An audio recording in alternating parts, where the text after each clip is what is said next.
किसी भी समय कालखंड में, किसी भी शताब्दी में और किसी भी राजवंश के समय, किसी भी युग में सबसे तेज परिवर्तन कौन सा होगा? राजनीतिक परिवर्तन। कौन सा? राजनीतिक परिवर्तन सबसे तेज होगा। आप देखिए, कोई एक राजा की मृत्यु हो जाए, तुरंत दूसरा राजा आके गद्दी पे बैठ जाएगा।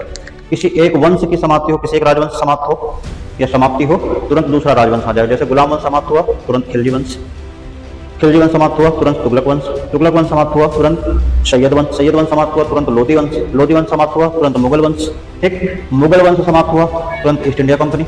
तो कभी भी जो राजनीतिक परिवर्तन हो वो सबसे तेजी से होगा, ठीक, एक दिन के अंदर हो जाएगा। दूसरा परिवर्तन होता है आर्थिक। कौन सा? आर्थिक। अर्थव्यवस्था गिरती तो तेजी से है, लेकिन जितना तेज परिवर्तन राजनीतिक परिवर्तन होता है उससे धीमी गति से ही होगा आर्थिक परिवर्तन। तीसरा होता है सामाजिक परिवर्तन। सामाजिक परिवर्तन इतना जल्दी नहीं होता है, होगा, लेकिन राजनीतिक और आर्थिक से धीमी गति से।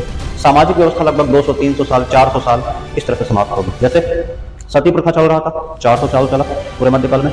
विधवा पुनर्विवाह कई सौ साल बाद जो है तो विधवा पुनर्विवाह को कानूनी जामा पहनाया गया। तो जो सामाजिक परिवर्तन होते हैं वो और धीमी गति से होते हैं।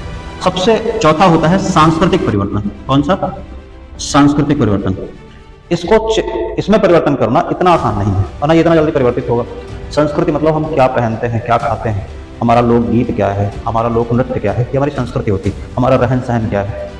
इस्लाम धर्म को देखिए, 570 ईस्वी से लेकर अभी तक चला रहा है, उनकी अपनी मान्यताएं हैं। सनातन धर्म देख लीजिए, और भी प्राचीन काल से चला रहा है, आज भी उसकी वही मान्यताएं हैं। तिलक लगाना, ठीक है, कुर्ता पहनना, ये सारी चीजें क्या है? हमारी संस्कृति है। इसके बाद तो आपको समझ में आया, भारत में जो सनातन धर्म संस्कृति है, आप सोचिए यहाँ पे हिंदुत्व बचा कैसे, हिंदू संस्कृति हमारी बची कैसे? जितने भी आक्रमण हुए किधर से हुए? सिंध प्रांत या इस पंजाब हरियाणा वाले क्षेत्र में हुए। और जब भी कभी उत्तर भारत में हमारी धर्म संस्कृति खतरे में पड़ी तो दक्षिण ने उसको अपने गोद में छिपा लिया।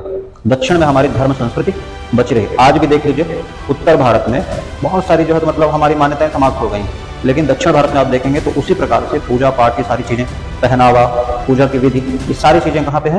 दक्षिण भारत में है।